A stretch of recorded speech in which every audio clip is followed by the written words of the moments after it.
the moment that stopped a championship final, and broke the internet. The Birmingham Open had given tennis fans everything they could have asked for. Rain delays that stretched nerves to their absolute limit. A second-set scare against Elina Kavina that had the entire stadium holding its collective breath. A quarter-final grind against Manankia Sawenki that went the full distance and demanded everything. Ila had to close it out. Philippine flags filling every corner of Edgbaston Priory Club. The chant of Laban bouncing off the glass roof and returning louder each time, as though the building itself was answering. The stage was set. The story was written.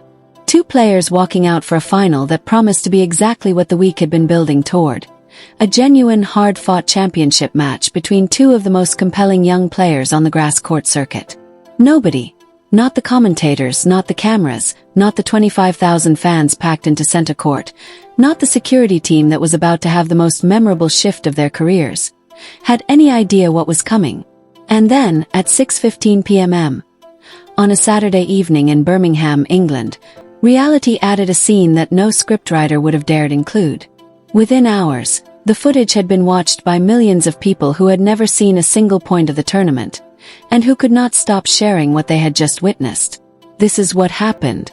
The final that built the stage before the chaos, the tennis, because it deserves its full moment before everything else takes over. Alex Ila versus Nikola Barčanová, her friend, her former doubles partner. The same woman with whom she had shared a first-round doubles exit just 6 days earlier at this same club.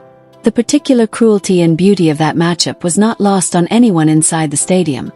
Two players who knew each other's games with the intimate familiarity that only comes from practicing together, traveling together, sitting across dinner tables and sharing the specific bond that forms between doubles partners.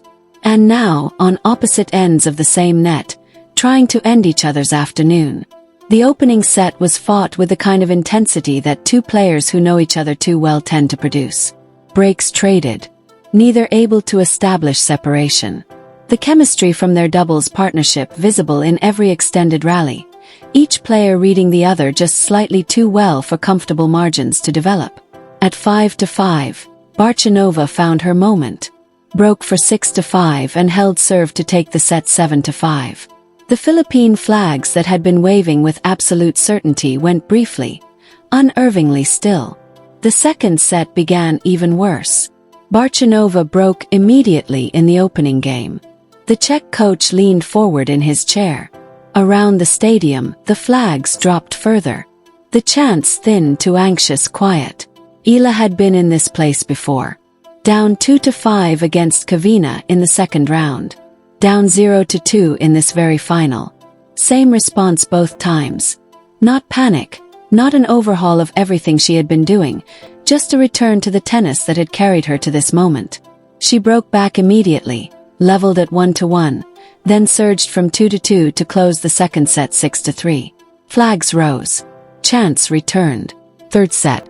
Everything in it.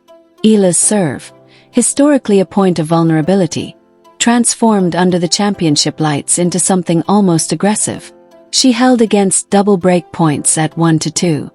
Overcame 0-30 to break Barčanová for 4-2. The stadium leaned forward as one. 25,000 people sensing the finish line. Then Barčanová did what great competitors do at the worst possible moment for everyone watching. She clawed back. 5-5. Flags still. Chants faded to whispers. Championship point had been visible. And now it wasn't. Alex Ila walked to the baseline to serve at 5-5 in the third set with everything hanging on what came next. The rally lasted 12 shots. Long, tense. Every strike carrying the weight of a title. Ila approached the net. Bold decision, exact right moment. Barčanová's desperate lob sailed just beyond the baseline. Advantage Ila. 1 point from the title. And that is precisely when reality decided the afternoon needed one additional character. The man in the orange shirt, a figure emerged from the stands. Not a ball kid. Not a tournament official. Not anyone whose presence on that court made any sense whatsoever. A young man in a bright orange shirt, moving with the committed, irreversible purpose of someone who has crossed the point of no return and left all hesitation somewhere in the stands behind him. He vaulted the barrier at the edge of the court, landed on the grass, and ran. Security personnel reacted immediately, but the intruder had a head start and the particular acceleration that only adrenaline, and whatever specific emotion had driven him to this moment, can provide. He wove between the players and the umpire's chair with a coordination that suggested this had been at least loosely rehearsed somewhere in his imagination. He reached the net, turned to face 25,000 people, and pulled off his shirt, painted across his chest in letters large enough to read from the back rows. Alex Murray. Me.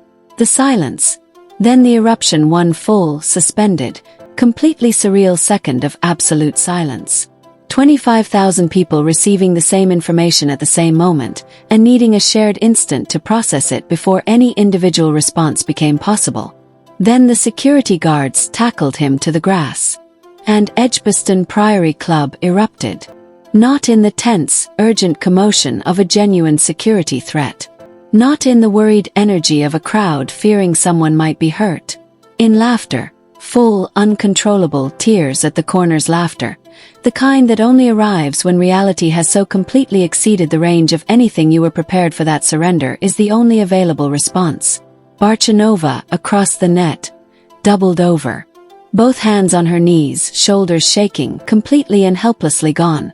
A Grand Slam finalist unable to maintain any semblance of competitive composure because the situation had removed that possibility entirely. Ela stood at the baseline, racket still raised, expression cycling rapidly through shock, disbelief, and the losing battle of a champion attempting to maintain her focus while 25,000 people around her simultaneously abandoned theirs. The smile broke through. She tried to suppress it. The smile won. Even the chair umpire, a veteran official with decades of service and the carefully cultivated neutral expression that WTA officials develop and maintain regardless of circumstances, cracked. A small, genuinely human smile crossing a face that had remained composed through 2.5 hours of championship tennis. The security team dragged the intruder through the players' tunnel. The heavy doors swung shut. His voice reportedly still audible from the corridor. "I love you, Alex." Court clear. Match ready to resume, but first, a moment. Did that actually happen? A fan in the front rows whispered, one hand still pressed over her mouth. "I think so," came the reply. "I think a man just proposed to Alex Ela in the middle of the Birmingham Open final." Was. Then a short, completely disbelieving laugh. "Only in Birmingham." In the commentary booth, a broadcaster with 30 years of experience attempted to locate his professional register. "Ladies and gentlemen, I have seen rain delays, racket smashes, umpire arguments, and fans removed for noise. I have never seen a marriage proposal during a championship point." His co-commentator, watching the cameras zoom in on Ela's expression, and judging by the look on her face, "Neither has she." Millions of views. Caption that said everything. The footage was uploaded while the players were still standing on court. Grainy in places, shaky in places, shot from dozens of different angles by fans whose hands were trembling with laughter mid-recording. But unmistakable in every version. The orange shirt, the vault, the sprint, the net, the shirt removal, the 4 words, the tackle, and 25,000 people losing their composure simultaneously. Millions of views. Before the trophy was even lifted. Social media filled with reactions that arrived faster than anyone could track. From Manila, "I was watching with my whole family. We were so nervous. And then this man runs onto the court in an orange shirt and proposes. We couldn't stop laughing for 10 straight minutes. I don't even care about the score anymore. This is the greatest moment in tennis history." Another. "Only Alex Ela could inspire someone to sprint onto center court during a championship final and propose to her in front of 25,000 people. That's not just tennis. That's a whole entire movement." A third. "The guards got him so fast, but you could see Alex smiling. She was fighting it with everything she had. But she was smiling. That's our champion." The memes arrived within the hour. The image of the intruder being tackled appeared in famous paintings, Hollywood movie scenes, and Renaissance artwork within the same news cycle. One viral post, shared millions of times, showed security escorting him off the grass with the caption, "When you realize she's ranked 37 spots above your confidence level." The official Birmingham Open account posted a photo of the empty court with a caption that became its own moment. "We've seen a lot of unforgettable scenes at Edgbaston Priory Club. This one might be the most unforgettable of all. Hashtag Birmingham proposal." An hour after the match ended, the match she would go on to win 5-7, 6-3, 7-5, serving out the final 2 games with the composure of a champion who has already decided how the story ends. Ela posted a photo of herself holding the trophy. The caption in its entirety, "I said no to the proposal, but yes to the trophy. Laban." 5 million likes. Within hours, the intruder's identity was never publicly released. His permanent place in Birmingham Open history was secured the moment those 4 words were revealed on a championship court at 6:15 p.m. on a Saturday evening in England. What she said, what it revealed. In her post-match press conference, still visibly genuinely amused, she addressed it with the lightness the moment deserved. "I've never experienced anything like that. I was trying to focus on the match, but when he took off his shirt and I saw what it said, I almost completely lost it." Was a smile that made no effort to hide itself. "I'm flattered, but I'm focused on tennis right now. Sorry, mystery man." What that response reveals, beyond the humor and the grace, is the thing that matters most in the larger story of who she is. The interruption came at the single highest pressure moment of the match. Championship point. 3rd set. 5-5. Everything hanging on one serve. Any other player in any other moment could have been completely derailed. Lost the point, lost the game, lost the thread of the match entirely. She walked back to the baseline. Bounced the ball twice. The same ritual, the same rhythm, the same pre-serve process that had carried her through rain delays and broken curses and 3rd sets that had no business being as close as they were. She served. Won the next 2 games. Lifted the trophy. Delivered. That is the story inside the story. Not just that the moment was extraordinary. It absolutely was. But that she absorbed it, smiled at it, and then closed the championship anyway. That the chaos did not become a distraction. That the laughter did not become an obstacle. That a man in an orange shirt with a marriage proposal painted across his chest became, somehow, just another moment in a match that she had already decided how to finish. Why this moment belongs to Birmingham forever. The tournament will be remembered for many things that deserve to be remembered. For the quality of tennis across 5 matches from a player who refused, repeatedly and demonstrably, to fold when folding was the easier available option. For the Filipino supporters who crossed borders and time zones to fill an intimate English grass court club with noise and color, and something that felt less like a sporting event and more like a declaration.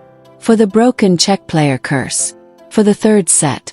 For the moment Ela dropped to the grass and covered her face and let 25,000 people see the weight of 2 years finally lifting. And for a man in a bright orange shirt who chose the most public, most dramatic, most completely irreversible moment imaginable to make his feelings known.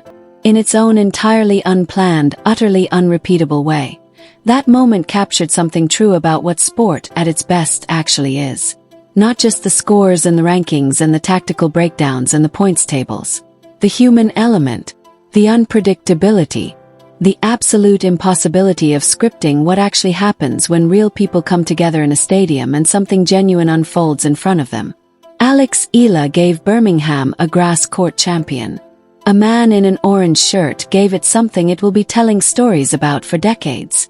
And Alex Ela, with 2 games left to serve in a championship final, looked at those 4 words, smiled, shook her head, bounced the ball twice and closed the match.